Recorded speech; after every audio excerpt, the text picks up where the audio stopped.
Question कह रहा है the charge flowing in a conductor changes with time as qt is equal to alpha t minus beta t square plus gamma t cube where alpha beta and gamma are constant minimum value of current।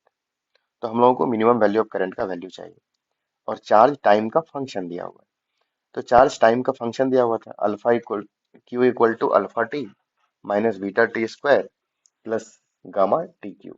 तो हम लोग सबसे पहले क्या करते हैं, current का value निकाल लेते हैं। करंट का वैल्यू निकालने के लिए क्या करते हैं, डिफरेंशिएट करते हैं। I equal to d q by D t कर दिया। इसका डिफरेंशिएशन करेंगे, अल्फा कांस्टेंट है तो अल्फा को बाहर निकाल लिया, D T by D T का वैल्यू 1 आ गया, माइनस बीटा को बाहर निकाल लिया, कांस्टेंट है।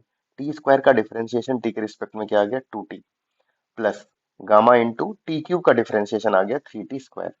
जब इसको सॉल्व करेंगे तो करंट आ गया alpha minus 2 beta T plus 3 gamma T square. ये करंट आ गया। अब हम लोगों को करंट का मिनिमम वैल्यू चाहिए तो मैक्सिमम मिनिमा लगाना होगा। अगर करंट का मिनिमम वैल्यू चाहिए तो फॉर मिनिमा और के लिए D I by D T को क्या करेंगे, जीरो कर देंगे। जब D I by D T का वैल्यू जीरो पुट करेंगे, मतलब इसको वापस से डिफरेंशिएट करना है एक बार, तो क्या मिलेगा, अल्फा का कांस्टेंट है जो जीरो बन गया, माइनस 2 बीटा और टाइम का डिफरेंशिएशन dt के रिस्पेक्ट में 1 आ गया, प्लस 3 गामा। तो 3 गामा इंटू टी स्क्वायर का डिफरेंशिएशन 2t आ गया, 3 गामा इंटू 2t, तो क्या बन जाएगा 6 गामा टी। तो ये बन गया 6 gamma T equal to zero है, क्योंकि मिनिमा निकालना है, D I by D T equal to zero कर दिया है। सॉल्व करेंगे तो क्या मिलेगा, 6 gamma T is equal to 2 beta. तो यहाँ से आ गया T equal to beta by 3 gamma. अब हम लोगों को टाइम नहीं चाहिए, क्वेश्चन में बोला है find the minimum value of current. तो हम लोग सबसे पहले देखते हैं कि करंट मिनिमम होगा कितने टाइम में, तो टाइम निकाल लिया। अब ये वाला टाइम का वैल्यू इस इक्वेशन में पुट करना है।